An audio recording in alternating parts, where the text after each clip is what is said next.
La jeune femme que je reçois aujourd'hui est, je sais pas, d'utilité publique. Je crois que c'est le mot.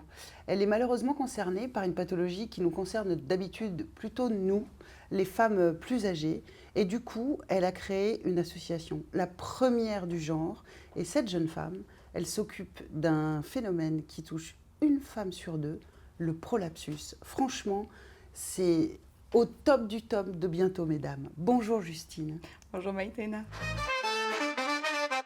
Merci d'être là et bravo, bravo, bravo pour ce que vous faites.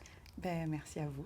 Alors, il se trouve que vous avez été concernée, Oui. fort malheureusement, par le prolapsus. Vous avez 35 ans, Oui. donc vous n'êtes pas du tout dans la tranche d'âge qui est concernée par le prolapsus. Enfin, pas du tout dans la tranche d'âge qu'on imagine. Oui, c'est ça, qu'on imagine. Le prolapsus, c'est un énorme tabou. Oui. C'est même pas un tabou, c'est dans le silence. C'est un tabou parce que ça touche à la féminité. Ouais. Et que la femme doit rester féminine. Ouais.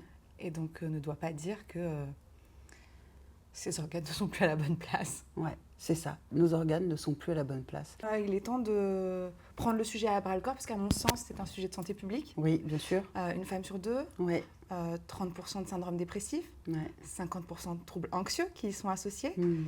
Et en fait, un sujet dont on ne parle encore pas du tout. 3 organes peuvent être touchés. La vessie, l'utérus et le rectum. Ouais. Pour chaque organe, on peut distinguer 4 stades. Le Ouais. stade 1, donc quand vous avez vos organes qui descendent un Un petit peu. peu. Voilà. Le stade 2, ils descendent un peu plus. Le stade 3, descendent encore plus et ils sont affleurants à la vulve. Ouais. Et le stade 4, où ils sont extériorisés. Ouais. Chaque organe peut être touché et vous pouvez avoir un prolapsus pour chacun de vos organes et à des stades différents. Ouais. Vous, quand ça vous est arrivé, il y avait déjà une femme. Vous connaissiez ça parce que Pas du tout. votre grand-mère Moi, était touchée. moi, je ne connaissais, j'en avais entendu parler, mais dans mon entourage proche, Ouais. je ne connaissais que ma grand-mère qui en était touchée. Ouais. Du coup, comment vous l'avez établi? Comment vous avez dit, oh, c'est un prolapsus? C'est un médecin qui vous l'a dit ou Non. vous l'êtes dit toute seule? Non, je me le suis dit toute seule. C'est fou. Mais parce que comme beaucoup de femmes, je suis allée regarder dans un miroir en fait. Ouais. Et à un moment, on sent le symptôme majeur que vous décriront 100% des femmes touchées par un prolapsus, c'est j'ai une pesanteur, une impression de boule dans mon vagin. Et à un moment, on prend un miroir, on va regarder. Hein. Ouais. Et alors, qu'est-ce que vous faites à ce moment-là? En fait, moi, j'ai eu la chance de tomber sur une généraliste qui m'a écoutée. Ouais. Et en fait, dès lors qu'on est écouté, on se dit, ok, c'est pas dans ma tête déjà. Il y a quelqu'un qui m'écoute et qui me dit, je sais pas, clairement, et qui a l'honnêteté de vous dire, je sais pas. Et alors, il y a des spécialistes qui traitent le prolapsus. Il y a des Qu'il faut aller spécialistes. voir si on est concerné. Alors, Si on a un doute, si on a un doute, on peut aller voir un gynécologue, on peut aller voir un urologue, on peut aller voir un chirurgien digestif, on peut demander un bilan périnéal auprès d'une kiné ou d'une sage-femme. La grosse problématique sur laquelle tombent les femmes, c'est qu'on vous dit, c'est fonctionnel, mesdames, vous n'allez pas en mourir en fait. Mais si, moi je suis intimement convaincue qu'il y a des femmes qui en meurent, et qui en meurent parce que... de chagrin. Parce qu'elles se disent que la vie vaut pas le coup d'être vécue dans cette condition. Oui, bien sûr. Là, Justine, vous êtes phénoménale. Non, vous créez une association. Vous ne créez pas une association, vous créez la première et la seule association autour du prolapsus. Ouais. On parle d'une femme sur deux qui va être concernée. Ouais. Généralement, vers quel âge? Alors, en moyenne, on dit que c'est autour de la ménopause, dû au chamboulement hormonal et du coup qui va créer un relâchement des tissus. Les facteurs de risque, donc c'est chez les jeunes, ça va être le sport à impact, Ouais. La constipation chronique, mais ça des plus jeunes femmes jusqu'aux femmes les plus âgées. Ensuite, ça va être le postpartum. Et à la ménopause, ensuite c'est à la ménopause. Et là, on met toujours ça sur le cause des grossesses multiples. Mais en fait, si vous devez avoir un prolapsus en postpartum, vous l'avez en postpartum, vous ne l'avez pas à 50 ans. En fait. Oui, c'est ça. Donc, à la ménopause, c'est le chamboulement hormonal et le relâchement des tissus. Moi, ça me scandalise qu'on estime que passer 50 ans, passer 60 ans, passer 70 ans, passer 80 ans, c'est OK de vivre avec ça. Ouais. À aucun âge, c'est OK de vivre avec ça. Ce n'est jamais OK de vivre avec ça, jamais. Vous voyez pourquoi elle est bientôt, mesdames? C'est extraordinaire. Vous êtes extraordinaire. Vous sortez du silence, une chose extrêmement douloureuse à vivre, Oui.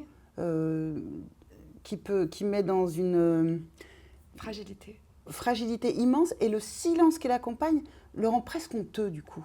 Oui. Alors que d'où y a-t-il avoir honte que quelque chose, une maladie vous arrive? Ça, je suis d'accord avec avec vous. C'est fou. Est-ce que pour vous, il y a une sortie de crise? Il y a une possibilité Oui. que ça s'arrange? Oui. Oui. Oui. Bon, ça c'est cool. Je suis contente. Je suis intimement convaincue que là, on est à un tournant de la santé en France. Ouais.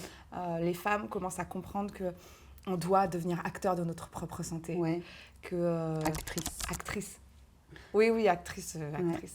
De notre propre santé. Et que là où je suis sûre que les choses vont changer, c'est parce que notamment en 2021, l'HAS a publié des recommandations. Alors, qui est l'HAS? L'HAS, la Haute Autorité de Santé. Ouais.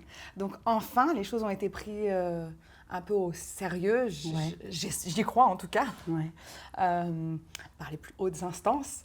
Et donc, ils ont établi deux options en fait. Mesures conservatrices de première intention, donc c'est-à-dire que on va commencer à rééduquer, mais surtout éduquer. Les femmes, on n'est pas éduquées, en fait, tout simplement, sur notre périnée. C'est quand même pas normal qu'on le découvre quand c'est trop tard, j'ai envie de dire. Bah, je pense qu'il y a très peu de femmes là, qui nous écoutent, qui sont capables de dessiner leur appareil reproductif. Et puis de savoir comment il fonctionne. Vagin, utérus, où placer ça, on ne sait pas. Et le périnée, qu'est-ce que c'est? On ne sait pas. Voilà. Donc, mettre en place toutes les mesures hygiéno-diététiques, donc lutter contre la constipation, savoir dans quelle posture aller aux toilettes. Enfin, c'est débile, hein, comme, ça paraît débile dit comme ça, et pas glamour. On dit, ouais, mais aller dans le pipi caca, je suis navrée, mais en vrai, on ne nous apprend pas à aller aux toilettes. Non. En fait, il faut mettre un petit Mettez un tabouret petit sous vos tabouret, pieds. et exactement, vos genoux doivent être un tout petit peu surélevés par rapport à votre bassin. Ouais. Mangez des fibres, buvez de l'eau, bougez raisonnablement par rapport à votre condition. Adaptez-vous. J'ai l'impression qu'on peut compter sur vous pour aller casser les pieds à tous les ministres de la Santé successifs. Oui. L'association n'a que 4 mois. On a déjà des retours extraordinaires. On a avancé plus vite en 4 mois que plein d'autres associations. Et je pense que c'est la preuve qu'il y a un énorme vide. On nous a déroulé le tapis rouge, mais pas parce qu'on est extraordinaire, mais parce qu'il n'y a personne, en fait. Ouais. Je suis éblouie. Je suis éblouie par ce que tu fais. Et il fallait bien que quelqu'un le fasse.